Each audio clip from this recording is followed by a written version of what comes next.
अस्सलाम वालेकुम। दुरूद शरीफ पढ़ लो।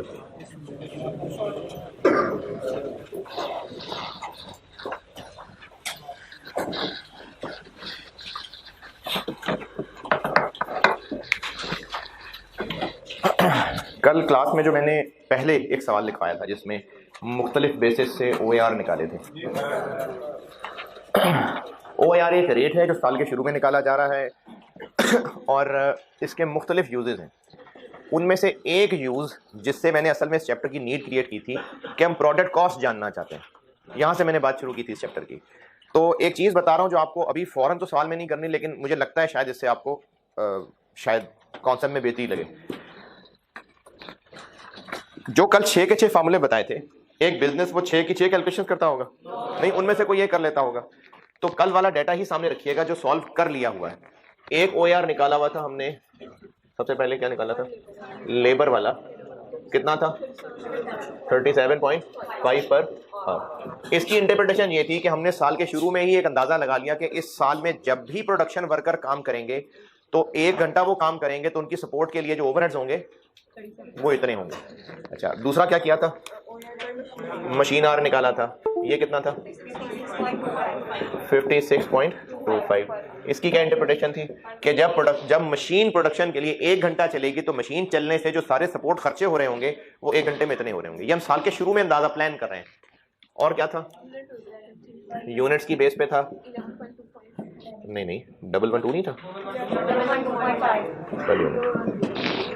क्या इंटरप्रिटेशन थी इसकी कि 1 यूनिट बनेगा तो उसमें इतने रुपए के ओवरहेड होंगे। और क्या था, डायरेक्ट मटेरियल कॉस्ट थी। इसका आंसर क्या था 46.88%। इसकी क्या इंटरप्रिटेशन थी कि जितना डायरेक्ट मटेरियल कंज्यूम होगा, जितने रुपए कॉस्ट आएगी तो उस पर इतने % लगाएं तो जो आंसर आएगा उतने ओवरहेड्स भी आ रहे होंगे। और क्या था, डायरेक्ट लेबर कॉस्ट, इसका आंसर क्या था 75%। और आखिरी क्या था, प्राइम कॉस्ट, और प्राइम कॉस्ट के आंसर था 0.39। ये साल के शुरू में लगा लिए अंदाजे, ये OAR है। ओवरहेड्स, ओवरहेड्स क्या होते हैं, फैक्ट्री ओवरहेड्स क्या होते हैं, वो ये चेक वाला शब्द। हाँ जी, आप फैक्ट्री में होने वाले सारे खर्चे सिवाय डायरेक्ट मटेरियल, सिवाय डायरेक्ट लेबर, ये सब FOH होते हैं। प्राइम कॉस्ट सिवाय प्राइम कॉस्ट, ये सारे FOH होते हैं। तो उन्हीं को हैंडल करने के लिए हम OAR निकाल रहे हैं। अच्छा, OAR के जो यूजेस थे उनमें एक मैंने बताया था कि हम प्रोडक्ट कॉस्ट जानना चाह रहे हैं, और बिजनेस जो है ना वो इनमें से कोई एक ही लगा रहा होगा। अब मैं आपको इसका एक इस्तेमाल करके दिखा रहा हूं, प्रोडक्ट कॉस्ट निकालना। शायद मैं उम्मीद करता हूं कि इससे बेहतरी हो जाए मजीद। अगर यही बिजनेस जिसने ये OAR कैलकुलेट किया हुआ है, इनमें से कोई एक, और वो प्रोडक्ट कॉस्ट पर यूनिट जानना चाह रहा है, तो कल वाले डेटा से बताइए कि 1 यूनिट की कॉस्ट में डायरेक्ट मटेरियल कितना लिखूं मैं, डायरेक्ट मटेरियल कॉस्ट बताइए क्या लिखूं।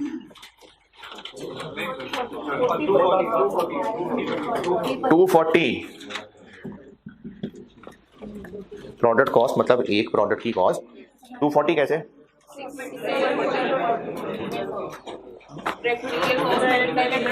वो ब्लैक शर्ट ब्लैक कैप कल थे ना आप, नहीं वो कैप अलग हो। 240 कैसे, मैं पूछ रहा हूँ कि 1 यूनिट में कितने रुपए का मटेरियल लगेगा।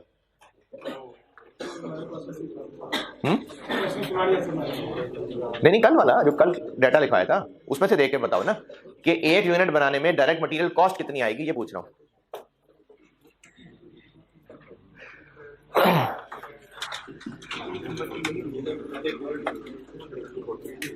मतलब कि 1 यूनिट को बनाने के लिए ना हमारे पास 6 kg मटेरियल ठीक है, और 6 kg 1 kg की कीमत जो है वो 40। ठीक है शाबाश। 1 यूनिट बनाने के लिए 6 किलो मटेरियल इस्तेमाल होगा जो कि 40 रुपए किलो मिलता है, तो 240 बन गया ना। तो 1 यूनिट में मटेरियल इतने का लग रहा होगा।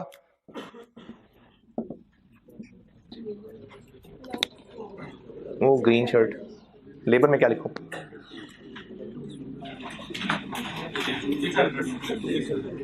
कैसे, डायरेक्ट लेबर हाँ, 1 यूनिट बनाने में हमें वर्कर से 3 घंटे काम लेना पड़ेगा जिसको पर आवर हम 200 रुपए पे करेंगे, तो 1 यूनिट बनाना हमें 600 रुपए कॉस्ट कर जाएगा। और प्रोडक्ट कॉस्ट में तीसरी चीज क्या होती है, एफओएच। अब इनमें से ये उसी डेटा से निकले हुए हैं ना, अब इसमें से जो मर्जी बेस यूज करें, यहां पर एक ही आंसर निकलना है। बताने का मेरा मकसद यह है कि बिजनेस ने इनमें से कोई एक ही बेस ली होगी, हमने प्रैक्टिस के लिए सारी की सारी कैलकुलेट कर ली थी, क्योंकि डेटा सेम था, तो इनमें से आप जिसको मर्जी इस्तेमाल करके चेक कर लें, यहां पर एक ही आंसर आएगा। जैसे सबसे पहले क्या है कि अगर एक यूनिट जब 1 घंटा लेबर काम करेगी तो इतने रुपए के ओवरहेड्स होंगे, तो 1 यूनिट बनाने के लिए कितने घंटे काम होगा, 3 घंटे। तो फिर 3 घंटे के हिसाब से कितने पैसे लग जाएंगे, 37.5 पर आवर है, इंटू 3, 112.5। तो इस बिजनेस ने इस OAR निकालने के बाद प्रोडक्ट कॉस्ट जान ली, जो कि कितनी हो गई, ये OAR का एक इस्तेमाल आपको सामने करके दिखाया। अच्छा, वो बिजनेस जिसने OAR ये नहीं ये वाला निकाला हुआ है, वो क्या करें, ये तो पर मशीन आ रहे हैं ना, 1 यूनिट बनाने के लिए कितने मशीन आवर्स, 2, वही कल वाला डाटा है, तो इंटू 2। और अगर किसी बिजनेस ने ये वाला तरीके से OAR निकाला हुआ है, तो ये तो ऑलरेडी पर यूनिट है। अगर किसी बिजनेस ने ये वाला निकाला हुआ है, तो ये किस पे लगाएं, 46.88%, किस पे बताएं, 240 रुपए पे। 1 यूनिट बनाने की मटेरियल कॉस्ट ये है ना, इसकी इंटरप्रिटेशन क्या है कि जब भी मटेरियल कॉस्ट आएगी तो उसके इतने परसेंट के बराबर 7 ओवरहेड्स भी आएंगे, तो 240 के ऊपर ये लगाएंगे तो फिर भी यही बनेगा। अगर किसी बिजनेस ने ये वाला OAR निकाला हुआ है, तो किस पे लगाएं, लगा लें यही 112 बनेगा।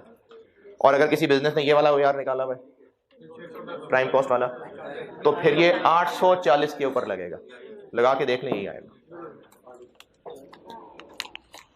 कोई फायदा नुकसान या टाइम जाया। प्रोडक्ट कॉस्ट निकालना एक यूज बताया था ना मैंने, तो देख लें ऐसे प्रोडक्ट कॉस्ट निकालते हैं। अब इसके और भी यूजेस हैं, स्टैंडर्ड कॉस्टिंग में पढ़ेंगे हम लोग, वेरिएंस एनालिसिस में, कुछ डिसीजन मेकिंग के अंदर पढ़े होंगे, process costing, job order costing, उनके अंदर इसके मुख्तलिफ यूजेस अब आ रहे होंगे। कॉस्ट इन प्रोडक्शन एक चीज पढ़नी है, उनमें से एक यूज मैंने कहा था प्रोडक्ट कॉस्ट जानना, ये वो। चलिए आप पास पेपर का एक सवाल करते हैं। आपके पास एक पेज पहुंचा है, और ये जो ऑनलाइन लोग सुन रहे हैं, मैंने आपके कोर्स में ना लेक्चर का 7 नंबर लिख के एक PDF रख दिया है ये पास पेपर का सवाल, लेकिन चूंकि बहुत पुराना है उनमें नहीं है जो आपको दिए हुए, तो इसलिए मैंने एक क्वेश्चन अलग से दे दिया आपको। मिल गया सबको पेज के नहीं, किसी को नहीं मिला तो बता दें। अभी एक पेज बांटा है, किसी को नहीं मिला तो बेटा बता दो। चलें पढ़ लें फिर ये सवाल। स्प्रिंग 2008 का सवाल है, लेकिन अच्छा प्रैक्टिस के लिए अच्छा सवाल है। ऑनलाइन वालों के लिए मैंने आपके कोर्स में लेक्चर 16 का नाम लिख के ना साथ वो PDF फाइल रख दी है, वहां से खोल लें, पढ़ लें। मैं करता हूं बोर्ड पे।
हाँ जी, सवाल पढ़ लें तो शुरू करूं?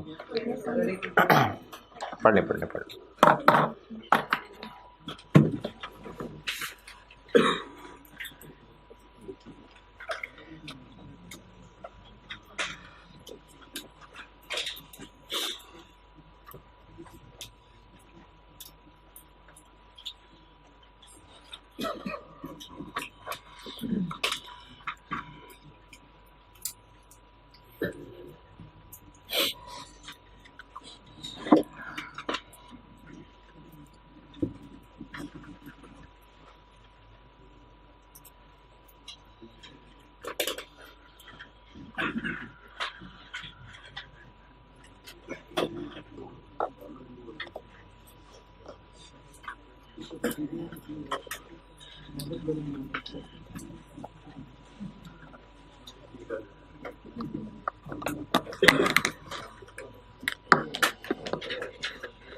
पढ़ लिया?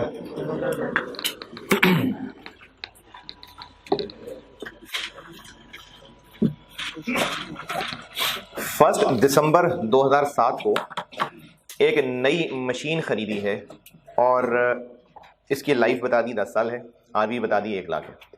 ये हो गया पहला पैराग्राफ। लेकिन ये मशीन इंस्टॉल होने में टाइम लगेगी और ये मशीन है कहाँ? फैक्ट्री में एक डिपार्टमेंट है, कटिंग डिपार्टमेंट। इस डिपार्टमेंट में पहले 5 मशीन्स मौजूद थी, प्लस अब एक न्यू मशीन और आई है। इस डिपार्टमेंट में 5 मशीनें थी, काम चलता था, तो इन्होंने फिर इन 5 मशीनों के होते हुए एक OAR निकाला हुआ था। अब चूंकि एक नई मशीन साथ आ गई है तो 2008 के लिए अब 6 मशीनें हो गई। 2008 में खर्चे भी डिफरेंट होंगे, मशीन आर्स भी डिफरेंट होंगे। तो रिक्वायरमेंट में कहा हुआ है कि compute the revised machine hour rate which the cutting department should use during the year 2008। तो 2008 के शुरू में खड़े होके हमें एक मशीन आर रेट निकालना है। मशीन आर रेट से क्या पता चल रहा है कि ये वो OAR होगा जिसकी बेस मशीन आर होगी। ये मशीन आर रेट से पता चल रहा है। अब इसमें ये जो 5 मशीनों वाली बात है, ये किधर है? ये बात लिखी हुई है on 1 December 2007 ZTML purchase the new cutting machine to augment the capacity of, बढ़ाने के लिए, सपोर्ट करने के लिए, the capacity of 5 existing machines in the cutting department. तो इस कंपनी में कटिंग डिपार्टमेंट है जिसमें 5 मशीन्स पहले से मौजूद हैं। इनकी प्रोडक्शन कैपेसिटी को सपोर्ट करने के लिए, बढ़ाने के लिए इन्होंने एक नई मशीन खरीदी 1 दिसंबर 7 को। ये पहले पैराग्राफ के अंदर लिखा हुआ है। पहले पैराग्राफ में कोई ऐसा अंग्रेजी का सेंटेंस जो ना समझ आ रहा जो मैंने बताया? हाँ जी, कोई अंग्रेजी का मसला पहले पैराग्राफ में? दूसरे पैराग्राफ, इस नई मशीन के बारे में कहा है कि ये 1 फरवरी से अवेलेबल होगी।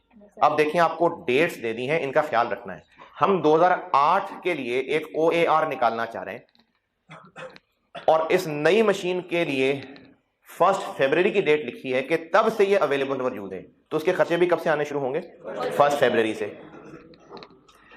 अब आगे उसके 2600 घंटे बताए हैं कि 2008 में ये नई मशीन 2600 घंटे चलेगी।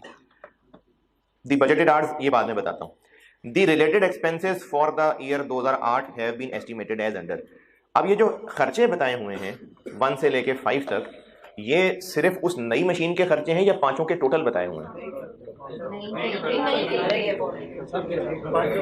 ये पांचों इनफैक्ट 6 की 6 मशीनों के टोटल खर्चे बताए हैं या सिर्फ नए के बताए हैं? क्यों सिर्फ नए के? क्यों? नहीं, फॉर द ईयर तो हैं।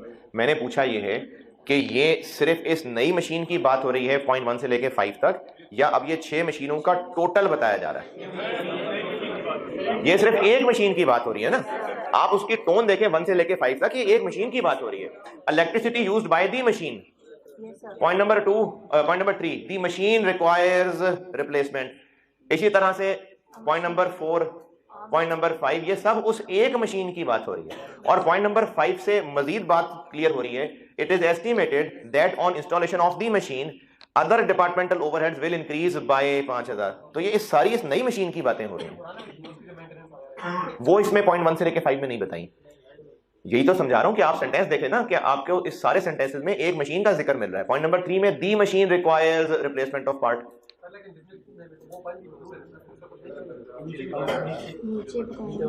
उन 5 का क्या करना है वो अलग अभी आ रही है बात। मैंने कहा ये जो पॉइंट नंबर बताए हुए हैं ये सिर्फ और सिर्फ नई मशीन के हैं। हाँ जी, बिल्कुल बिल्कुल, ये द मशीन से ही पता चल रहा है कि ये सिंगुलर मशीन यूज हो रही है इसके अंदर, तो इस वजह से ये सारी बातें। लेकिन पॉइंट नंबर 5 के अंदर भी तो ये आइडिया हो रहा है ना कि इस नई मशीन के इंस्टॉल होने के बाद खर्चे बढ़ जाएंगे। तो इसलिए ये पॉइंट 1 से लेके 5 तक इन खर्चों की अंग्रेजी में पढ़ता हूं भी। मैंने आपको सिर्फ ये बताया कि ये 5 खर्चे सिर्फ नई मशीन से रिलेटेड हैं। दूसरा पैराग्राफ, जिसमें से दूसरे में से मैंने भी आपको ये सिर्फ पहला सेंटेंस ही बताया बस, और उसके बाद ये जो नीचे पॉइंट्स हैं ये सिर्फ नई मशीन के हैं। यहां तक कोई इख्तलाफ?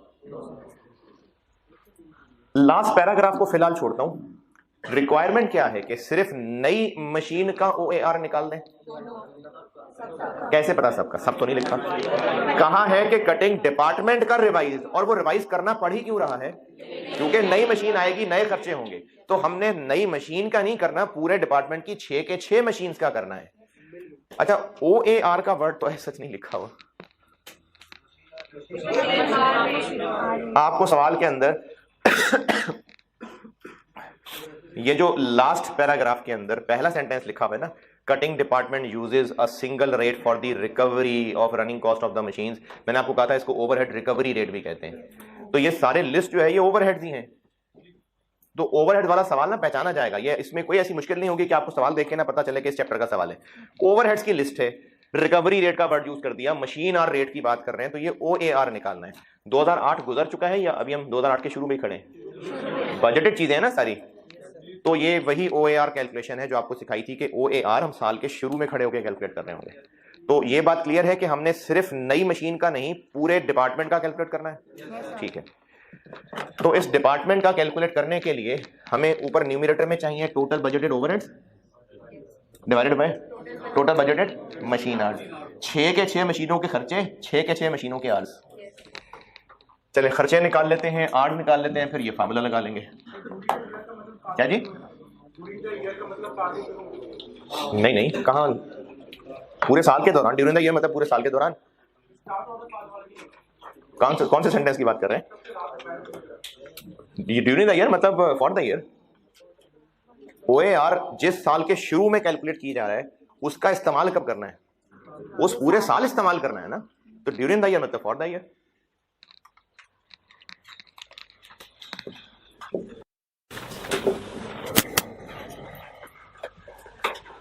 टोटल ओवरहेड निकाल रहा हूं मैं।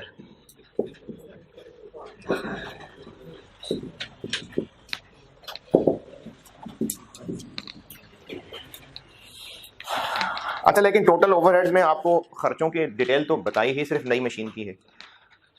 चले नई मशीन के तो लिखे ना, बाकी बाद में देखते हैं।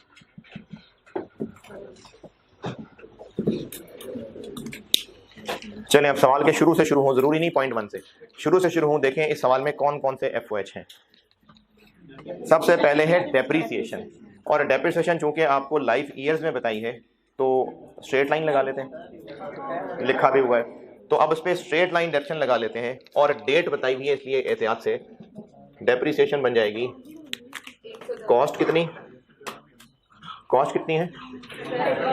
13 लाख। RV 1 लाख और ये 11 महीने 110,000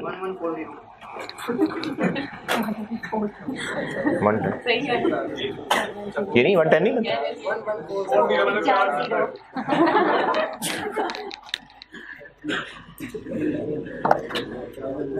पहले पैराग्राफ से डेप्रिसिएशन हो गई कैलकुलेट।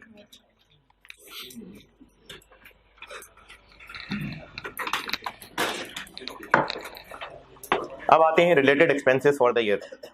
पॉइंट नंबर 1, ये जब मशीन चलेगी ना तो इलेक्ट्रिसिटी इस्तेमाल होगी। कितनी इलेक्ट्रिसिटी इस्तेमाल होगी? मशीन 1 घंटा चलेगी तो बिजली के 10 यूनिट्स कंज्यूम हो जाएंगे और उसका बिल जब आता है तो वो 8.5 रुपए पर यूनिट बिल आता है। हाँ जी,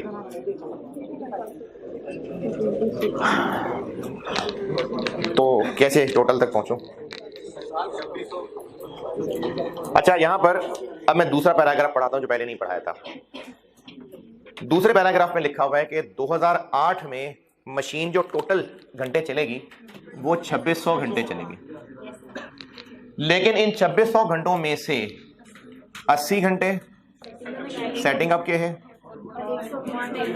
120 मेंटेनेंस के हैं, तो बाकी कितने बने? 2400। ये मशीन प्रोडक्शन कर रही होगी। प्रोडक्शन मतलब जो उसका काम है कटिंग करना वो कर रही होगी।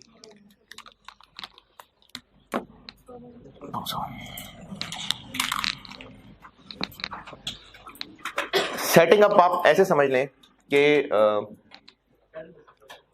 इसको जब फोटोकॉपी कराते हैं ना, फोटोकॉपी, तो फोटोकॉपी मशीन अगर बंद पड़ी हुई हो तो पहले वो मशीन ऑन करेगा और ऑन करने के कोई 1 2 3 कोई मिनट 4 5 मिनट बाद ही वो कॉपीज करनी शुरू करेगा।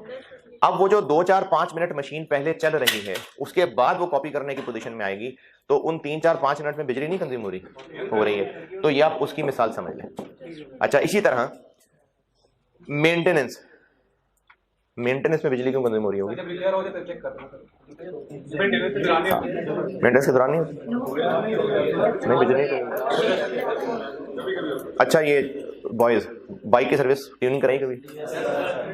जब ट्यूनिंग कराते हुए वो पेट्रोल एडजस्ट कर रहे होते हैं, वो पेट से ऐसे ऐसे ऐसे, तो वो जो पेट्रोल बुरा लग रहा होता है ना, अब वो जो पेट्रोल खुल के इस्तेमाल कर रहे होते हैं और वो स्टार्ट छोड़ के चला भी जाता है, तो वो सारा जो उस वक्त पेट्रोल इस्तेमाल हो रहा है, तो वो सारा जो प्रोसीजर है वो मेंटेनेंस चल रही है, तो उसमें बिल्कुल हो रहा है पेट्रोल इस्तेमाल। एसी की सर्विस हो रही है तो एसी सर्विस करने वाला अपनी सर्विस की जो भी ड्यूरेशन है उसमें एसी भी चलाएगा, तो मशीन की मेंटेनेंस के दौरान भी मशीन चल रही होगी। तो ये जो मशीन के टोटल 2600 घंटे साल के सोचे हैं, उनमें से 200 घंटे वो हैं जिस दौरान मशीन प्रोडक्शन नहीं कर रही, तो 2400 घंटे प्रोडक्शन कर रही होगी। 2400 26 में से इन दोनों के अलावा। पॉइंट नंबर 1 में लिखा हुआ है कि electricity used by the machine during the production, यानी यहां अब इसमें ना सवाल की खामी की वजह से हम अजम्पशन ले सकते हैं 2। आपको ये जो बिजली की कंजम्पशन बताई है ये इस दौरान की बताई है, तो क्या इस दौरान बिजली कंज्यूम नहीं हो रही होगी? हो रही होगी बिजली कंज्यूम। अब उस दौरान की बिजली कितनी कंज्यूम हो रही होगी ये बताया नहीं है। 2 हल हो सकते हैं, या तो आप नोट लिखेंगे कि चूंकि इन 200 घंटों के दौरान जो बिजली कंज्यूम हो रही थी वो नहीं बताई। अच्छा, इसमें बिजली ज्यादा कंज्यूम हो रही होगी वैसे, क्योंकि ये तो फुल कैपेसिटी पे मशीन काम कर रही है, ये तो वैसे ही सिर्फ स्टार्ट हुई है मशीन, तो इस दौरान बिजली कितनी कंज्यूम होगी ये नहीं बताया। तो हम 2 बातें कर सकते हैं, या तो हम कहें कि जी चूंकि इसके बारे में बताया नहीं है तो इसका खर्चा इग्नोर कर रहे हैं, इन 200 घंटों का बिजली का खर्चा, या फिर ये नोट लिखेंगे कि हम अज्यूम करेंगे कि इस दौरान में भी बिजली के 10 यूनिट्स पर आवर कंज्यूम हुए हैं, तो ये ज्यादा बेहतर अजम्पशन है।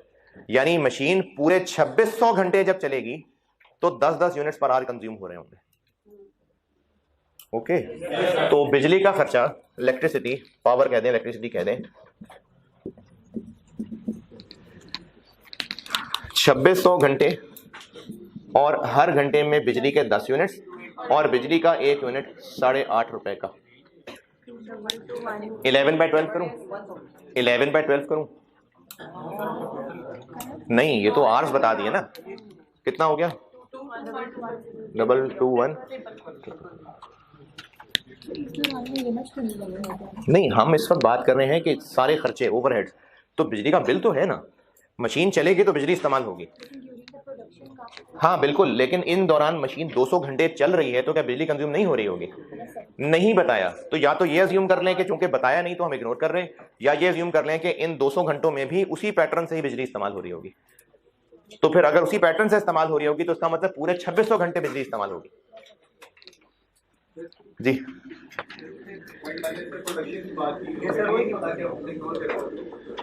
मैंने आपसे कहा कि इसके दो हल हैं, दोनों में से दोनों हो सकते हैं। मुझे ज्यादा बेहतर ये लग रहा है, और इस दौर में खैर सोल्यूशन तो नहीं आता था, लेकिन आई कैप के क्वेश्चन बैंक में सवाल शामिल किया था उन्होंने, तो 2600 ही लिया था। तो ज्यादा बेहतर अजम्पशन यही है कि 2600 होगा।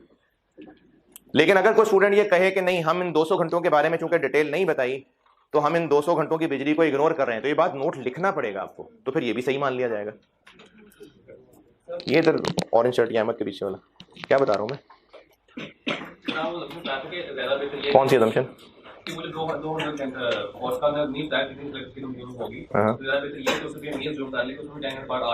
अच्छा, ये 7 वाला सही बता रहे हैं, क्या बताया इसने?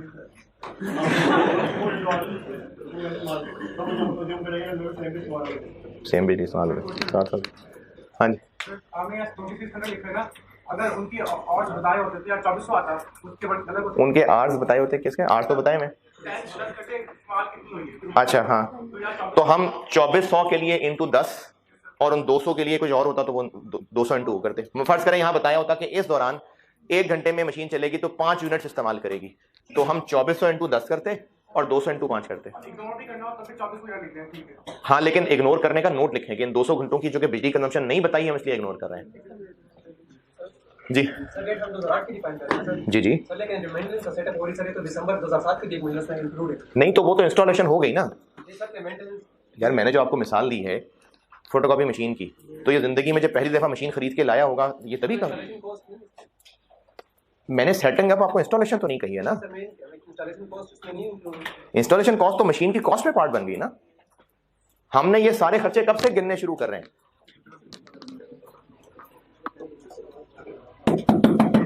The new machine, दूसरा पैराग्राफ पढ़ रहा हूं। The new machine will be available to cutting department with effect from February 1, 2008। अब जब कहा है कि अवेलेबल हो जाएगी तो इंस्टॉलेशन टेस्टिंग सारी हो जाएगी ना उससे पहले। अब उसके बाद बात हो रही है it is budgeted that machine will work for 2600 घंटे इन 2008। तो ये इंस्टॉलेशन के बाद की बात हो रही होगी कि इंस्टॉलेशन के दौरान की बात हो रही है? बाद की बात हो रही है, तो ये वो इंस्टॉलेशन वाले नहीं है। अच्छा, अब उन 2600 के बारे में आगे क्या कह रहा है कि दी बजटेड आवर्स इंक्लूड, तो इन 2600 जो कि उसके अवेलेबल फॉर यूज होने के बाद गिने गए हैं उनमें से 80 और 120 घंटे हैं। तो ये इंस्टॉलेशन के बाद की बातें हैं सारी। 2600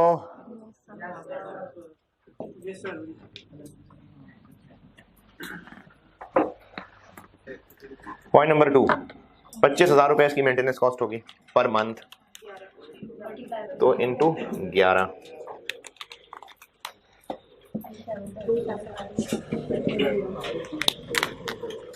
कितना? 75,000।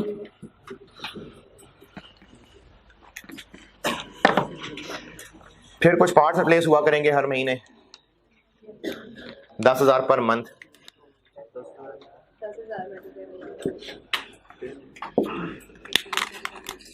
10,000 इंटू 11। अच्छा, बात तो वैसे सिंपल सी है, लेकिन हो सकता है किसी बच्चे को उस पर भी मसला हो, तो सुन लें। इधर मैं 11 कर रहा हूं जबकि इधर 11/12 कर रहा हूं। ये जो फिगर है ना, ये 1 साल की फिगर निकली, तो फिर 12 से डिवाइड करेंगे तो पर मंथ बनेगी इंटू 11। ये आपको दी ही पर मंथ हुई है, इसलिए सिर्फ इंटू 11।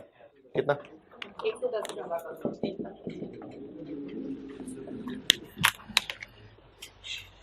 जी, इसमें कहीं ये महीनों की बात हो रही है। 2600 टोटल घंटे हैं, इन घंटों में हर घंटे के हिसाब से 10 यूनिट्स बिजली कंज्यूम होगी। 2600 आवर्स, 10 यूनिट्स पर आवर बिजली कंज्यूम होगी और 8.5 रुपए पर यूनिट ये बिजली का रेट है। अब इसमें कहीं साल तो नहीं है ना जिसको हम बाय 12 करें, ये तो है ही इन 2600 घंटों की बिजली, तो इसलिए इसमें कहीं 11-12 नहीं किया।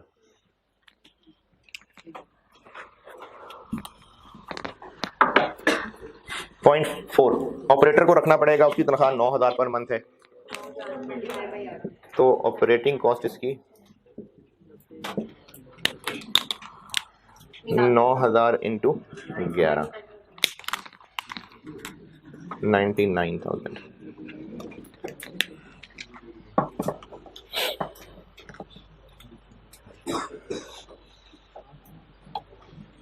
Point number 5, it is estimated कि जब मशीन इंस्टॉल हो जाएगी अदर डिपार्टमेंटल ओवरहेड्स, इसी डिपार्टमेंट के और कोई ओवरहेड्स विल इंक्रीज बाय 5,000। यानी इस मशीन ही से रिलेटेड हुए ना फिर ये एक्स्ट्रा 5,000, तो फिर इसी की लिस्ट के अंदर ये अदर ओवरहेड भी आ जाएंगे। और ये है 5,000 पर मंथ इंटू 11, 55,000।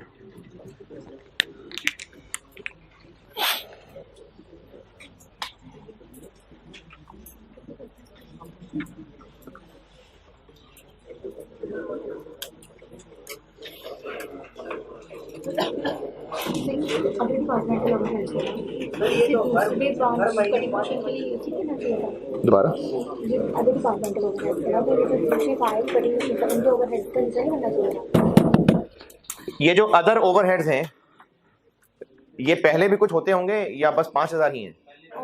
तो वो जो पहले भी होते होंगे वो तो एग्जिस्टिंग मशीन से रिलेटेड थे ही, ये इस नई मशीन की वजह से और होंगे, तो इसलिए इनको नई मशीन के खर्चों की लिस्ट में लिख दिया। इधर पूछ रहा था। हाँ जी, तो मैं कह रहा हूँ तो हर मंथ 5,000 इंक्रीज होगा ना। नहीं आप कह रहे हैं कि 5, 10, 15 इस तरह?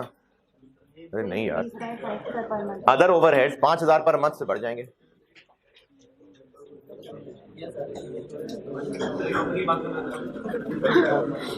अदर ओवरहेड्स बढ़ जाएंगे 5,000 से। अच्छा 5,000 को आगे बताना तो था ना कि कब का 5,000, साल का, महीने का, 10 दिन का, तो वो उन्होंने कहा नहीं महीने का। नहीं चले सही, आसान ना करो ना। उन्होंने कहा है कि इंक्रीज बाय 5,000, बस यहां फुल स्टॉप लगा देते तो ये साल के होते, दिन के होते, महीने के होते, कुछ तो बताना था ना, तो वो पर मंथ का है।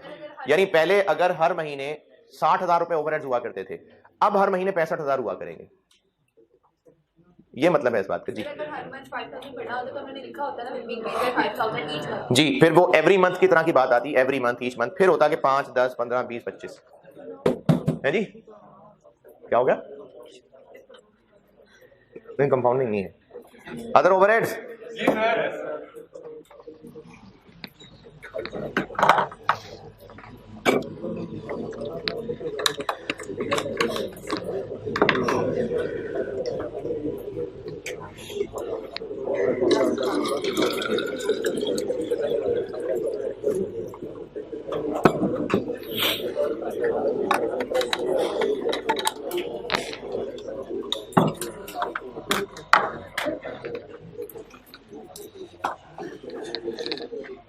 लास्ट पैराग्राफ में नई मशीन का कोई खर्चा है? नहीं, तो नई मशीन के खर्चे तो यही हैं। 870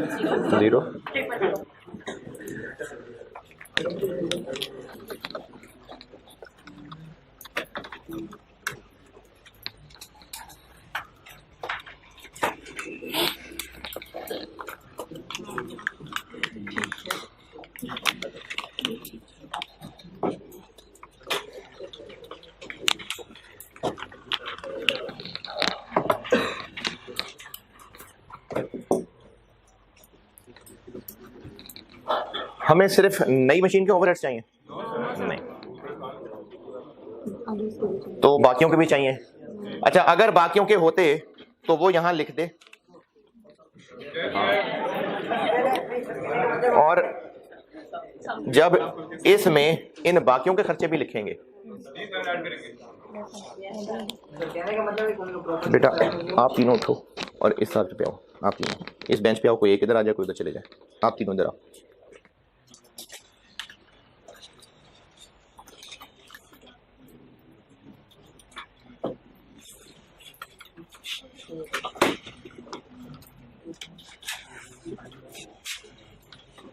आप उठो बीच में से, आप खड़े हो, इस कोने पे आके बैठो।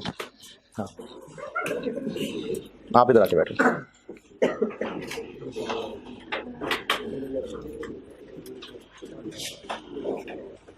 ये जो बीच में फर्स्ट के लोग बैठे हैं, इनमें से कोई 2-3 आगे आने तो आ जाए। आप उठो, ये चेक शर्ट, खड़े हो, पीछे वाली सीट पे जाओ। आप में से कोई एक आगे आ जाए। हाँ, आप में से कोई एक आगे आ जाए।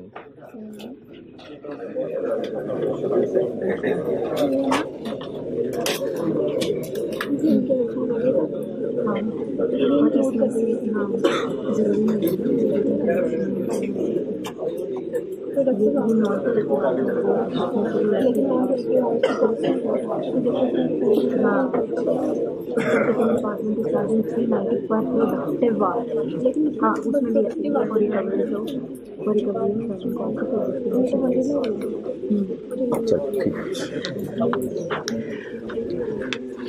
ये लिस्ट किन खर्चों की है? सिर्फ नए मशीन के ओवरहेड्स की। अगर हमें सिर्फ नई मशीन का ओआर निकालना होता तो बस ये फिगर आ गई, लेकिन हमें सारी मशीन्स का टोटल, इस डिपार्टमेंट का नया ओआर निकालना है तो पुरानी मशीनों के खर्चे भी चाहिए। अगर वो पुरानी मशीनों के खर्चे भी मिल जाएं तो वो यहां लिख देंगे और इनको ऐड करेंगे तो क्या होगा? टोटल आ गए। तो हमें ओएआर निकालने के लिए टोटल न्यूमरेटर मिल गया। अब निकालना है डिनोमिनेटर। डिनोमिनेटर निकाल लेते हैं।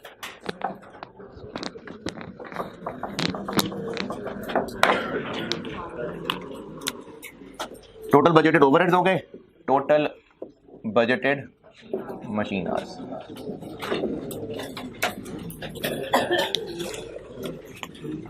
नई मशीन के भी या बस नई मशीन के काफी हैं? ओल्ड मशीन्स के भी या एग्जिस्टिंग मशीन्स के भी?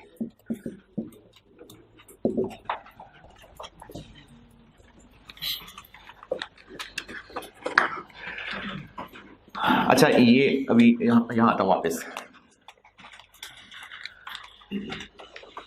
ओएआर निकालने के लिए जो आपको मैंने रीजंस बताए थे, उनमें से एक रीजन था प्रोडक्ट की कॉस्ट हम जानना चाह रहे हैं। तो प्रोडक्ट पे हम डायरेक्ट मटेरियल, डायरेक्ट लेबर जान सकते हैं, तो वही काफी है। बाकी खर्चे क्यों उसकी कॉस्ट में बिल्ड करना चाह रहे हैं हम? तो जितना मटेरियल और लेबर लग रहा था वही काफी है, उसी की बेस पे सेल प्राइस निकाल लेते। बाकी खर्चे भी तो उन्होंने ही कमा के पूरे करके देने हैं ना। तो उन प्रोडक्ट के ऊपर अपने जो खर्चे लग रहे हैं वो तो जो डायरेक्ट खर्चे हैं वो हैं, लेकिन फैक्ट्री का रेंट है, मशीनों की डेप्रिसिएशन है, रिपेयर मेंटेनेंस है, उनको कमा के किसने देना है? वो उस प्रोडक्ट नहीं कमा के देना है। तो इसलिए वो खर्चे भी वो प्रोडक्ट ही उठाएंगे। इसकी मैं और मिसाल दिया करता हूं। ये मिसाल मुझे इसके लिए हमेशा अच्छी लगती है, हो सकता है रिपीटर भी हो ऑनलाइन वालों में। एक घर में 5 फैमिली मेंबर्स हैं और इस घर में माँ बाप हैं, छोटे बहन भाई हैं, 2 हैं बेटे जो कमाने वाले हैं, 2 अर्नर्स हैं। और इस घर का जो महीने का खर्चा है लेट से वो 50,000 रुपए है। अब अब्बा जी ने इन दोनों को कहा कि तुम दोनों ने ये 50,000 कमा के लाने हैं ताकि घर का खर्चा चले। तो ईमानदारी, ये दोनों इक्वल पोटेंशियल वाले हैं, तो कम से कम दोनों में से हर एक कितना कमा के लाए? कैसे? डिवाइडेड बाय, लेकिन लोग तो 5 हैं, खर्चा तो 5 लोगों का है, लेकिन डिवाइड सिर्फ उन पे कर रहे हैं जिन्होंने कमाना है। तो वो जो बाकी 3 लोग नहीं कमा रहे हैं उनका खर्चा भी यही एब्जॉर्ब करेंगे। एब्जॉर्ब, तो अब वो खर्चा जो बाकियों का भी एब्जॉर्ब कर रहे हैं, अगर वैसे देखा जाए ना कि 5 लोगों का 50,000 खर्चा है तो हर एक का 10,000 हो गया। तो इनमें से हर एक 10,000 अपना खर्चा तो चलो लाएगा ही लाएगा। बाकी 3 लोगों का खर्चा कितना है? 30,000। तो वो भी तो इन्होंने ही कमा के देना है ना। तो उनमें से हर एक कितना एब्जॉर्ब कर रहा है? 15,000। तो वो कहेगा कि हाँ ठीक है 25,000 कमा के लाना है। अब ये जो उसने बाकियों का खर्चा भी एब्जॉर्ब किया है क्योंकि कमा के इसने लाना है, ये ओवरहेड एब्जॉर्प्शन का कॉन्सेप्ट है। फैक्ट्री के सारे खर्चे पूरे किसने करके देने हैं? प्रोडक्ट ने। तो प्रोडक्ट के बनने में जो अपना डायरेक्ट खर्चा है, चलो वो तो उस पर लगने वाला खर्चा है ही है, लेकिन जो बाकी फैक्ट्री के खर्चे हैं ये भी तो इसी की कॉस्ट में एब्जॉर्ब करेंगे तो ही तो ये कमा के लाके देंगे। तो इसलिए इसको कहते हैं ओवरहेड एब्जॉर्प्शन रेट, कि इस अमाउंट से 1 यूनिट एब्जॉर्ब करता है खर्चे। ये मैंने आपको कहा था कि एब्जॉर्प्शन का वर्ड मैं आपको अगली कल परसों बताऊंगा, इसलिए इसको ओवरहेड एब्जॉर्प्शन रेट कहते हैं। तो हमने खर्चे टोटल लिए या सिर्फ इन 2 के? टोटल, क्योंकि खर्चे तो टोटल हैं और उनको बांटा किस पे? सिर्फ जिन्होंने कमा के देना है। यहां आते हैं, ये खर्चे पूरे डिपार्टमेंट के टोटल हैं। मशीनों ने कमा के कब देना है?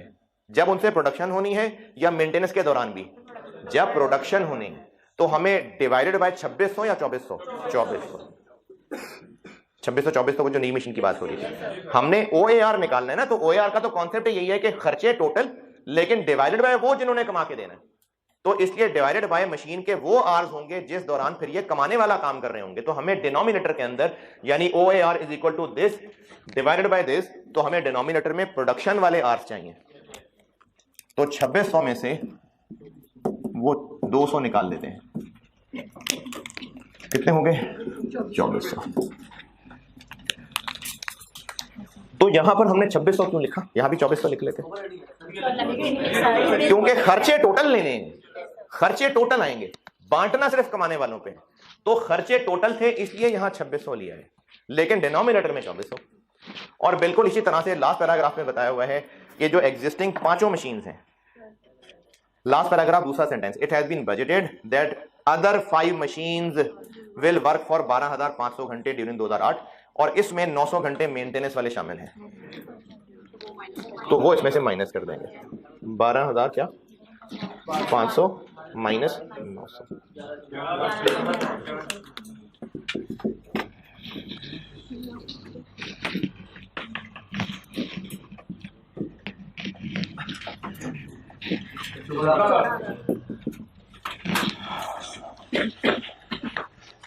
यार्ड वाला आया पॉइंट समझ?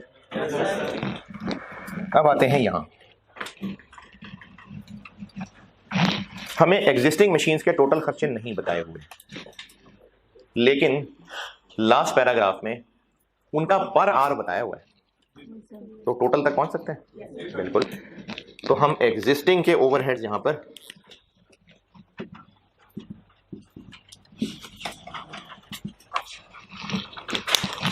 कितना रेट बताया हुआ है? 390। इसको मैं किससे मल्टीप्लाई करूं? 12,500 से 12,500 के 11,600 11,600 क्यों? क्योंकि खर्चे तो सारे डाल हैं ना।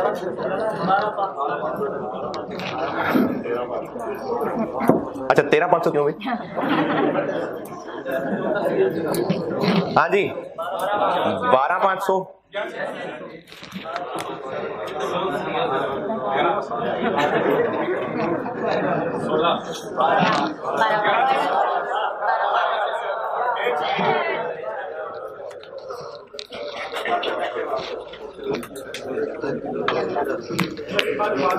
है जी, ये बात दोबारा।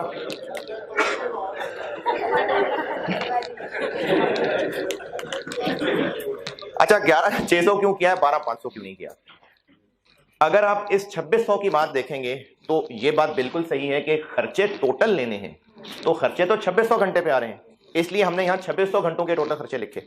लेकिन डिनोमिनेटर चूंकि सिर्फ कमाने वालों को रखना था, तो यहाँ प्रोडक्टिव आज रखे, तो फिर यही काम फिर यहाँ पर भी हमें यहाँ मल्टीप्लाई करता चाहिए था। लेकिन ऐसा इसलिए किया क्योंकि ये जो 390 है ये क्या है? 390 ये है कि जब हमने नई मशीन नहीं लानी थी तो हमने पुरानी मशीनों के लिए OAR कभी निकाला होगा। जब OAR निकाला होगा तो हमने टोटल उन 5 मशीनों के टोटल खर्चे लिए होंगे और डिवाइडेड बाय 12,500 किया होगा कि 11,600? 11,600 किया होगा। जब एग्जिस्टिंग मशीन्स के हवाले से OAR निकाला गया हुआ है तो वो 11,600 से डिवाइड करके निकाला होगा। हाँ ऊपर खर्चे सबके होंगे, 12,500 घंटों के होंगे, लेकिन OAR निकालते हुए नीचे 11,600 रखा गया होगा। तो ये जो 390 गिवन है ना वो ये है। अब आप अंग्रेजी पढ़ लें बेशक, 390 के बारे में क्या कहा हुआ है, इस 390 के लिए क्या कहा है? 390 पर, तो वो इसलिए क्योंकि हमने प्रोडक्टिव आवर से डिवाइड करके ये OAR निकाला हुआ है, जबकि ये खर्चे टोटल हैं और हमें यहां पर ये टोटल ही चाहिए ना। तो अब ये हम टोटल एक्चुअली एक रिवर्स वर्किंग से निकालने लगे। इसी में इसको फाइंड करना है, क्या करें? 11,600 से मल्टीप्लाई, इसलिए 11,600 से मल्टीप्लाई होगा। एग्जिस्टिंग वो 5 ही है ना।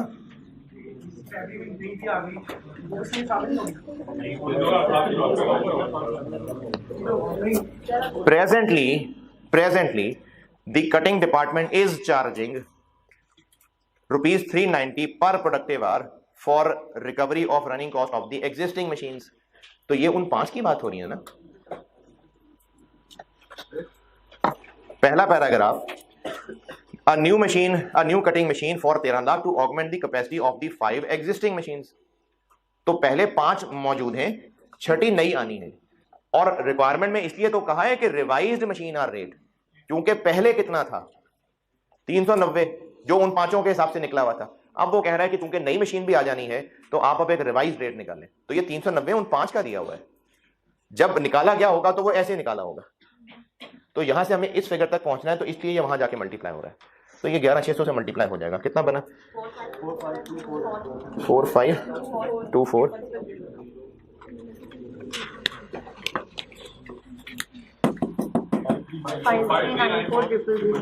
94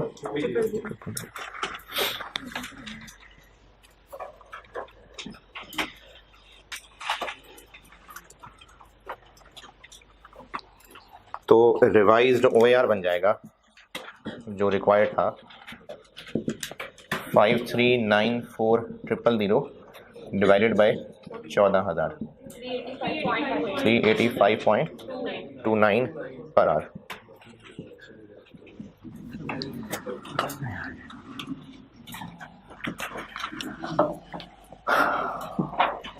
जी सर आपने जो डिवाइड करके निकाला थी किया था कि जो रिमेनिंग यूनिट थे मेंटेनेंस के और तो दे इसका ये वही रेट यूज करना, तो इसका भी मीन कर देते हैं 390।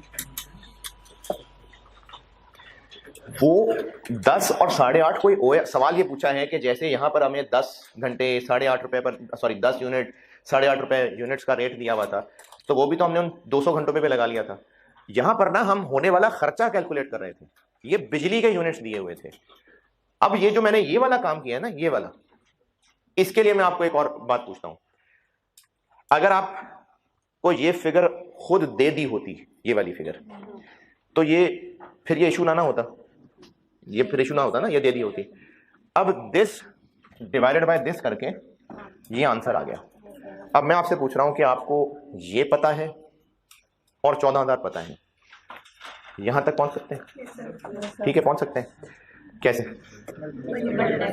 इसको कैसे मल्टीप्लाई करूं? ये 2600 आ रहा है इसमें कि 2400 आ रहा है? तो 2600 से क्यों ना करूं? देखें, मैं अगर इस 5394 तक पहुंचना चाहता हूं, इस टोटल तक, और उसके लिए ये पता है और ये पता है, तो इस तक इन दोनों को यूज करके कैसे पहुंचा जाए? मल्टीप्लाई करके ना। तो मैं इसको 2400 से क्यों मल्टीप्लाई करूं, 2600 से क्यों नहीं कर रहा? क्योंकि जब ये कैलकुलेट हुआ था तो ये इस फार्मूले से कैलकुलेट हुआ था। अब मुझे अगर ये फिगर निकालनी है तो मैंने इसी फार्मूले को ही रिवर्स करके निकालनी है। यहां पर बिजली की कंजम्पशन नहीं कैलकुलेट हो रही, ये मैं सिर्फ इस फार्मूले को रिवर्स कर रहा होता। अच्छा, जब इसको रिवर्स कर रहा होता, दिस इनटू दिस करता, तो आंसर ये आ जाएगा ना। तो क्या इसमें 2400 घंटों का खर्चा है या 2600 का है? खर्चा तो पूरे 2600 का है। यहां पर भी ये जो ऊपर खर्चा है ये उन पूरे 12500 घंटों का खर्चा है, लेकिन चूंकि 390 ऐसे निकाला था कि ये टोटल खर्चा डिवाइड ही 11600 से किया था, तो 390 आया था। अब मैंने सिर्फ इस फार्मूले को रिवर्स करके यहां तक पहुंचना है, क्योंकि 390 ऐसे निकला हुआ है। ये नहीं है कि 390 बिजली का रेट दिया हुआ है, फिर आप कहें बिजली तो 12500 घंटे इस्तेमाल हो रही होगी। ये तो मैंने सिर्फ इस फार्मूले में निकले हुए आंसर को रिवर्स करके यहां तक पहुंचना था, इसलिए 11600 से मल्टीप्लाई किया। जब 11600 से मल्टीप्लाई कर लेंगे तो जो टोटल ओवरहेड्स आ जाएंगे, ये 12500 घंटे चलने के हैं कि 11600 घंटे चलने के, तो खर्चे टोटल आ गए हैं। और इस सवाल में पूछें जो पूछना है जी। ये हाँ, तो पर प्रोडक्टिव आ रहा है। अच्छा, नहीं, हम OAR जो निकालते हैं वो निकालते ही डिनोमिनेटर में प्रोडक्टिव आवर रखे हैं, मतलब OAR ही यही है। अगर पर प्रोडक्टिव आवर लिखना है लिखिए, पर प्रोडक्टिव आवर लिख लें।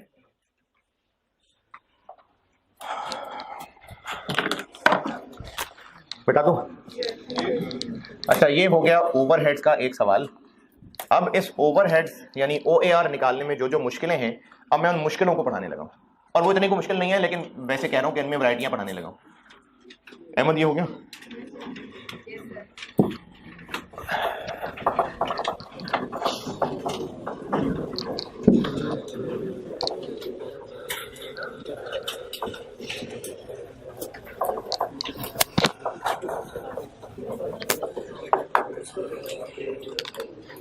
मैंने ओया का फार्मूला लिख दिया था, उसकी प्रैक्टिस भी एक सवाल की हो गई, उसके अलावा 2 खुद से बना के भी हो गए थे। अब इन ओएआर की कैलकुलेशन में जो जो वैरायटी आएंगी, कॉम्प्लिकेशंस कह लेता हूं।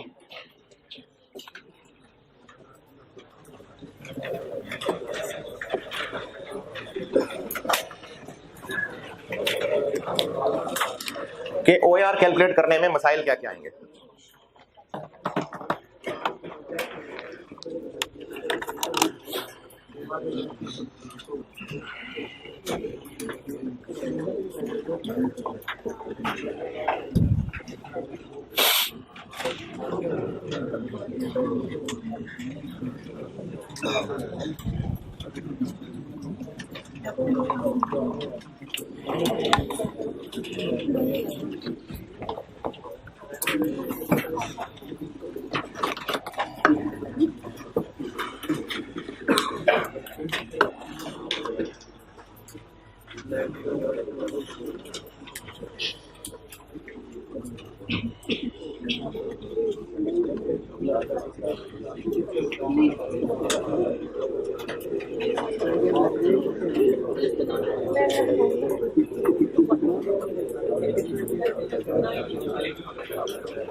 अच्छा, इसको ना मैं, क्योंकि आपके नोट्स स्ट्रक्चर तरीके से बनवा रहा हूं, तो मैं इसको अब मुख्तलिफ केसेस में बांट रहा हूं। मैं आपको जो ओएआर कैलकुलेशन के मसाइल पढ़ाने लगा हूं, तो उनको मैं मुख्तलिफ सिचुएशंस में, कह लें केसेस में बांट रहा हूं। तो पहला केस बना लेते हैं कि जिस फैक्ट्री में ओएआर निकलना है, उस फैक्ट्री में प्रोडक्ट तो एक ही है, एक ही प्रोडक्ट बनता है, लेकिन डिपार्टमेंट्स एक से ज्यादा हैं।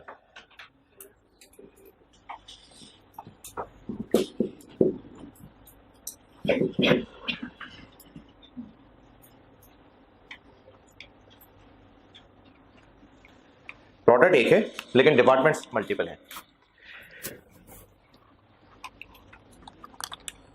इसकी मिसाल ऐसे समझ लें कि एक बिजनेस है जो, बल्कि भी पानी पीवा करता, क्या बना लें, कौन सी गुड्स बना लें?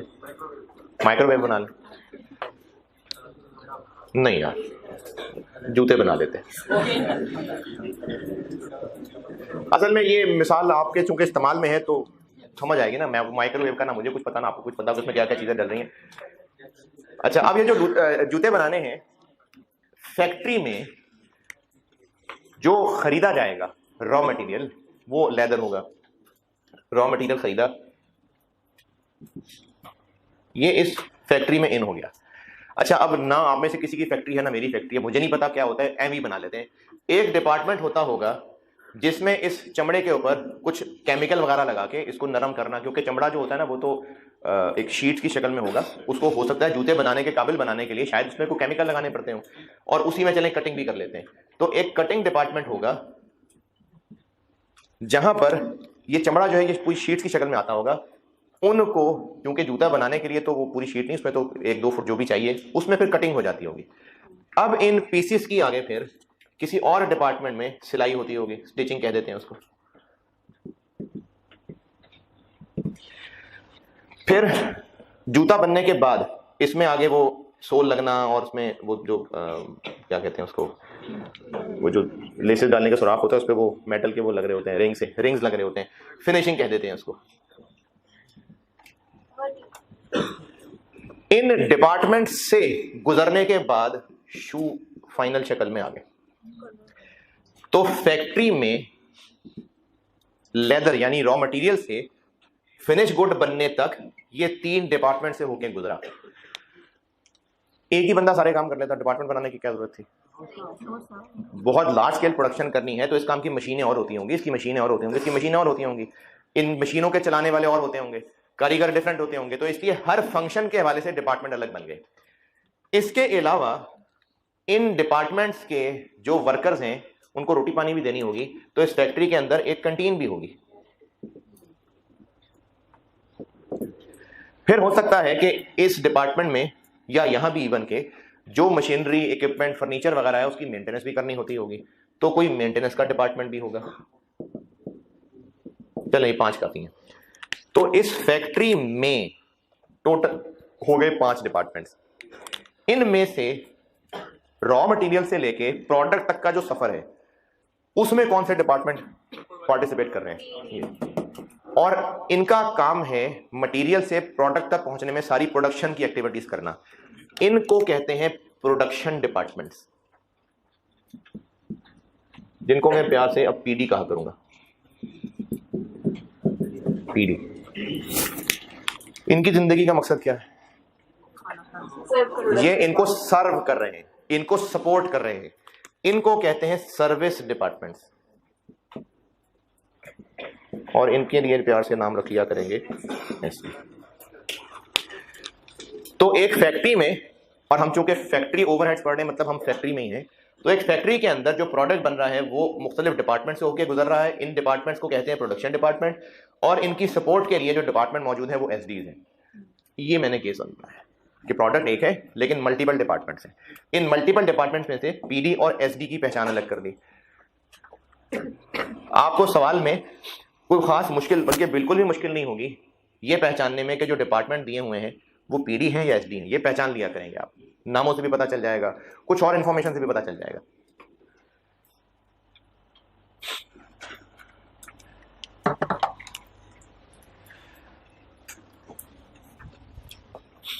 कमा के जिन्होंने देना है वो ये हैं पीडीज, ये तो सपोर्ट के लिए हैं।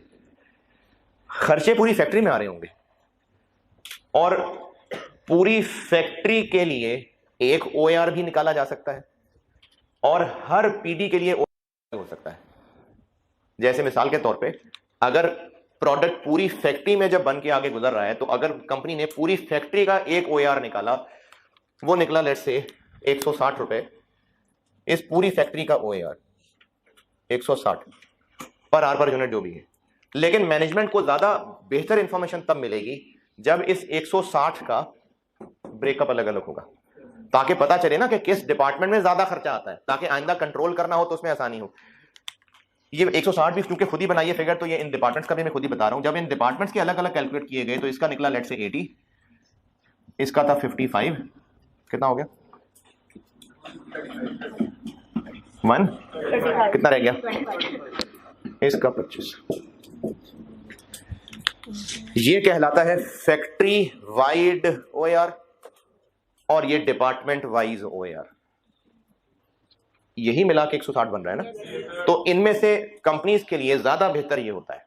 तो एग्जाम क्वेश्चन में भी अगर मल्टीपल डिपार्टमेंट्स आ गए, हो सकता है क्वेश्चन आपको कहे फैक्ट्री वाइड ओएआर निकालना है, otherwise by default department wise OAR निकलता है, और वो भी इनका, इसका नहीं है।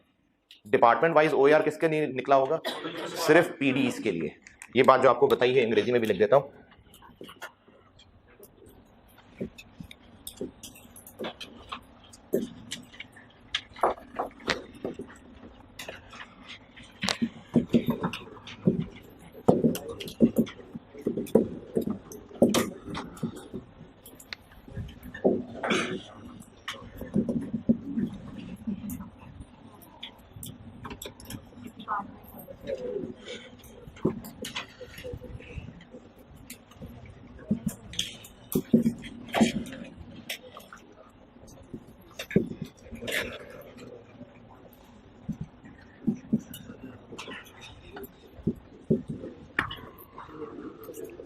हर पीडी के लिए एक अलग अलग ओएआर निकलता है,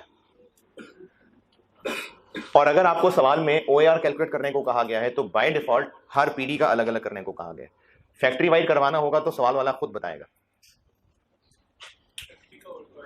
क्या जी? एसडी का नहीं है ना, क्योंकि ओएआर हमने निकालना ही उनके लिए जिन्होंने कमा के देना है। तो कमाने के देने का मतलब है जो प्रोडक्टिव काम कर रहे हैं, तो इसलिए ओएआर सिर्फ पीडीज का निकलता है।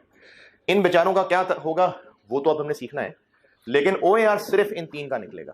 ये बात मैं रिपीट कर रहा हूं, कंपनी चाहे तो सारी फैक्ट्री का बस एक OAR, factory wide OAR calculate हो सकता है, लेकिन ज्यादातर ये होता है कि हर पीडी का अलग अलग OAR कैलकुलेट होता है।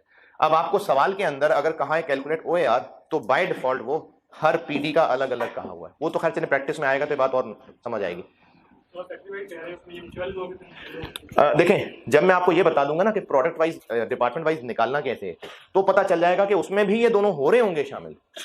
इनके खर्चे भी किसने उठाने हैं?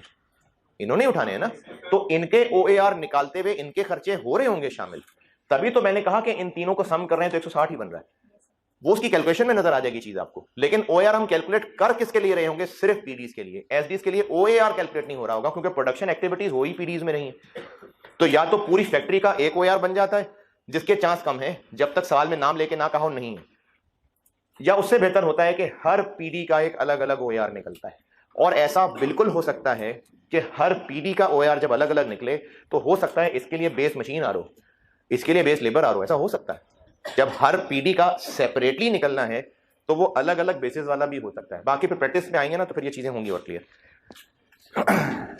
जी, फैक्ट्री वाइड OAR, उसको product wise, department wise.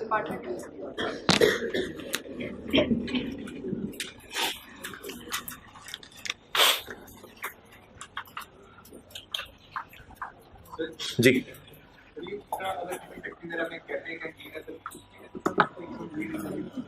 Income कैसे हो रही होगी? वो बाहर वाले बच्चों को लेज नहीं बेच रहा है, ये कैंटीन वाले जो बैठे हुए हैं ना, ये इन्हीं के लिए हैं। और अगर वो इनको पैसे दे रहे हैं तो ये फैक्ट्री बिजनेस ही के पास जेब में जा रहे हैं। यानी ऐसे कह लें कि बिजनेस इस कैंटीन मेंटेन करने पे 15 लाख खर्च करता है और थोड़े बहुत उनसे पैसे मिल जाते हैं तो 3 लाख रिकवर हो जाते हैं, तो बिजनेस को 12 लाख खर्च करना पड़ रहा होता है। तो ओवरऑल बिजनेस का खर्चा ही हो रहा होता है। हो सकते हैं फ्री भी होते हैं। अब जैसे अगर वर्कर्स को जो खाना देना है और उनके पैकेज में शामिल है कि आपको खाना मिलेगा, तो फिर तो फ्री में खाना मिल रहा है सबको। हाँ जी, और यहाँ से रिलेटेड सवाल।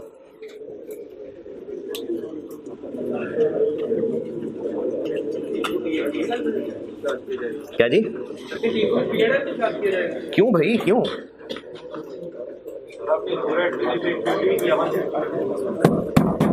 किसने कहा मैंने इंक्लूड नहीं किया?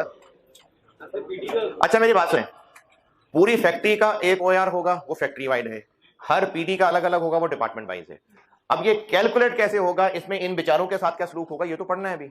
हो जाएगा सलूक, इनको नहीं छोड़ेंगे अलग, इनको कर लेंगे शामिल। इनके खर्चे भी यही कमा के देंगे, इनको करेंगे शामिल। अब इनको कैलकुलेट कैसे करना है, उसके लिए मैं आपको पहले जबानी कॉन्सेप्ट दे देता हूं, फिर मैं आपको फार्मूले तो खैर नहीं है, स्टेप्स बता दूंगा। पहले जबानी कॉन्सेप्ट समझें। इन तीनों के जब OAR कैलकुलेट करने हैं, यानी फार्मूला तो वही OAR वाला होगा, टोटल ओवरहेड्स डिवाइडेड बाय जो भी बेस है, लेकिन जो कि वो हर एक के लिए अलग अलग कैलकुलेट हो रहा होगा, तो जब इसके लिए वो फार्मूला लग रहा होगा तो उसके न्यूमरेटर में क्या होगा? इसी के खर्चे, इसी के ओवरहेड्स, इनके नहीं होंगे, इसी के ओवरहेड्स होंगे। डिनोमिनेटर में इसी से रिलेटेड बेस होगी। फिर जब इसका OAR कैलकुलेट होगा तो इसी के ओवरहेड्स होंगे और इसी की बेस होगी। इसी तरह इसके साथ होगा। अब मसला रह गया इन बेचारों का, क्या करें? कर लेते हैं। एक शादी में जाना है, 5 घर हैं, फैमिली के लोग हैं, गाड़ियां इन तीनों के पास हैं, इनके पास नहीं है, तो इन दोनों को उन्हीं की गाड़ी में बिठाएंगे ना। अब जब एडजस्ट करेंगे तो फिर वो देखना पड़ेगा कि किसकी बनती है, किसकी नहीं बनती है, कौन ज्यादा क्लोज है, कौन नहीं है, इस हिसाब से देखना पड़ेगा। लेकिन इनकी सवारियों को भी छोड़ के नहीं जाएंगे, इनकी सवारियों को भी इनमें बैठा लेंगे। अब गाड़ियां 3 निकलेंगी, लेकिन उनमें सवारियां 5 घरों की होंगी। तो जब हम इन तीनों के OAR निकालेंगे तो वो बज़ाहिर लग रहा होगा कि इन 3 डिपार्टमेंट्स के OAR हैं, लेकिन उनके खर्चों के अंदर इनके खर्चे भी शामिल कर लिए होंगे। अब वो कैसे शामिल करेंगे, यही है जो हमने आगे चैप्टर के अंदर कैलकुलेशंस करनी है। अब उसमें होगा क्या कि कुछ खर्चे तो ऐसे होंगे जो हर डिपार्टमेंट के पहले ही अलग अलग होंगे। जहां पर रखे हुए सुपरवाइजर्स, यहां पर रखे सुपरवाइजर्स, वो उनके अपने खर्चे हैं, लेकिन कुछ कॉमन खर्चे भी होंगे। जैसे फैक्ट्री का रेंट है, वो किस डिपार्टमेंट का है? वो तो पूरी फैक्ट्री का है। पूरी फैक्ट्री के सिक्योरिटी के जो लोग हैं वो भी पूरी फैक्ट्री के हैं। फैक्ट्री मैनेजर की सैलरी वो भी पूरी फैक्ट्री की है। तो हम लोग OAR कैलकुलेट करने के लिए जो स्टेप्स ले रहे होंगे, इसका न्यूमेरिकल इंशाल्लाह कल कराऊंगा।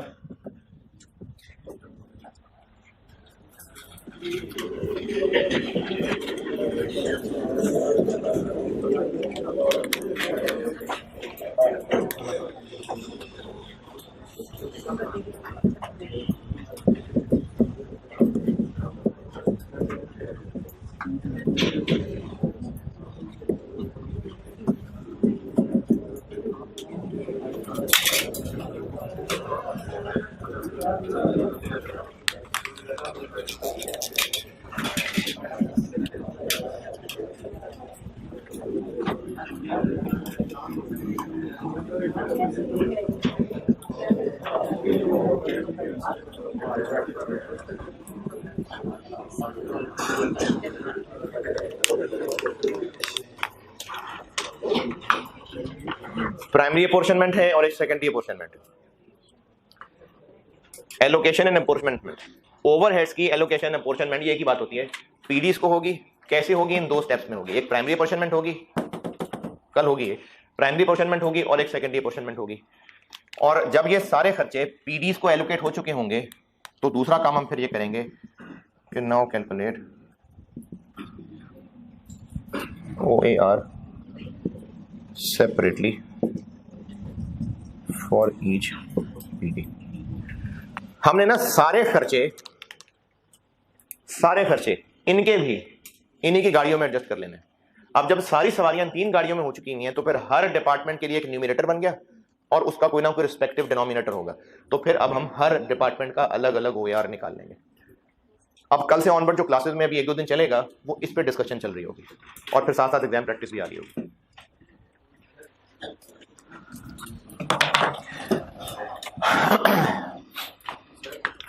जी, ये मैं कल जब इनको डिटेल से पढ़ाऊंगा ना तो फिर मैं ये लिखूंगा कि अपोर्शनमेंट कैसे करनी है, वो मैं लिखूंगा, कल बताऊंगा, प्रैक्टिस भी कराऊंगा।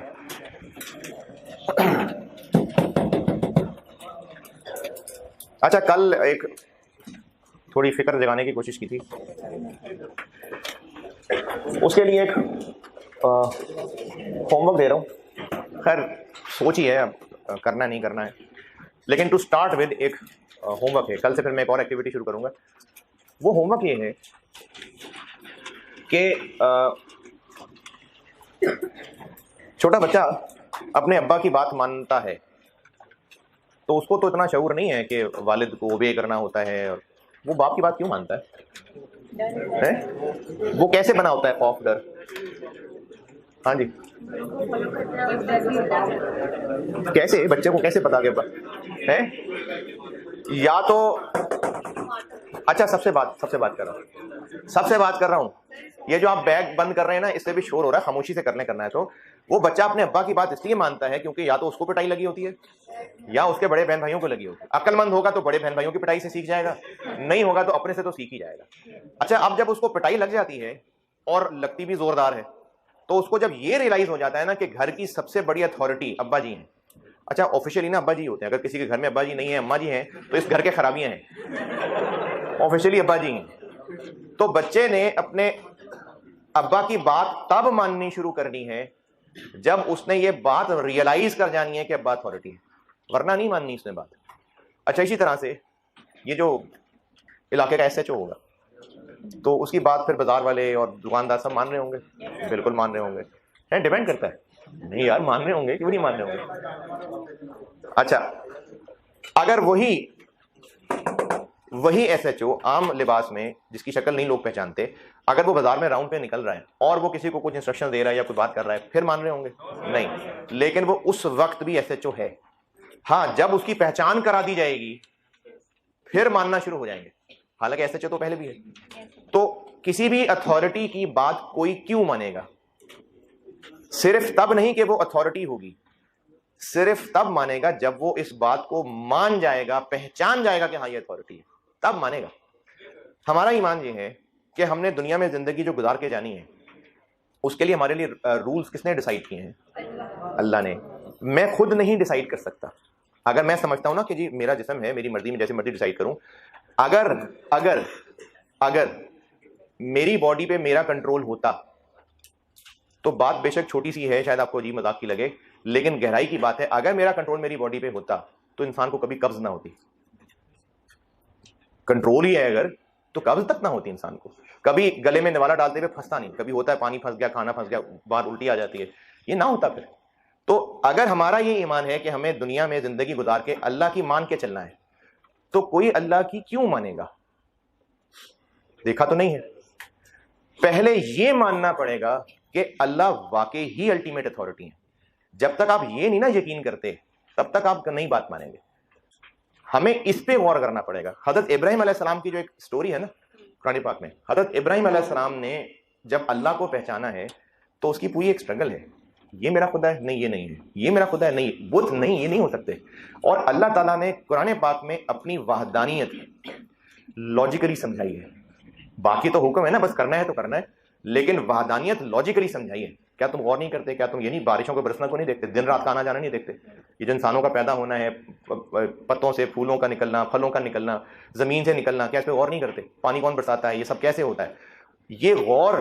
और फिर अल्लाह फरमा रहे हैं कि जरा सोचो कि अगर एक से ज्यादा खुदा होते तो वो अपनी तकरीर लेके उधर हो जाता, उधर हो जाता।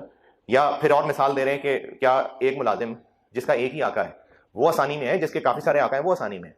तो किसी भी इदारे में भी, किसी भी मुल्क में, वही मुल्क में सिस्टम चल सकता है जहां पर एक अथॉरिटी होगी, वरना सिस्टम नहीं चलते।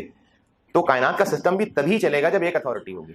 तो आपको मैं आज सिर्फ एक बीज ये दे रहा हूं कि जरा अपने इर्द गिर्द पे गौर करें, अपने जिस्म पे गौर करें, अपने माहौल पे गौर करें। ये जो ऊपर बादल नजर आ रहे हैं आपको, ये धुआं है सारे, इसमें से कौन टनों पानी बरसा देता है? खाना अगर मुंह के अंदर जा रहा है तो मैं खाने को जब निवाला मुंह में डाल रहा हूं तो मैं कोई प्रोजेक्टरी बना के तो नहीं फेंक रहा कि वो पैराबोला बनेगा और वो ऐसे जाता, वो फलानी नाली, मुझे तो पता नहीं अंदर नालियां कौन सी, मुझे नहीं पता। मैं तो बस यहाँ निवाला रख के छोड़ देता हूँ। अब उसके बाद वो निवाला कौन से रास्ते से जा रहा है, कहाँ जा रहा है, सांस की नाली में क्यों नहीं जा रहा है, सब किसने कंट्रोल करना है? ये किसने प्रोग्रामिंग की हुई है? अल्लाह ने की हुई है। तो बेटा जब तक हम अल्लाह को पहचानेंगे नहीं ना, तब तक हम अल्लाह की नहीं मानेंगे। आप अपने वालदैन की मान रहे होंगे क्योंकि वो नजर आ रहे हैं, पता है उनसे जरूरतें पूरी हो रही हैं। अल्लाह की कोई क्यों मानेगा? जब तक किसी को यह यकीन नहीं बनेगा कि मेरी जरूरतें अल्लाह ने पूरी करनी है और अथॉरिटी अल्लाह है, तब तक अल्लाह की नहीं मानेंगे।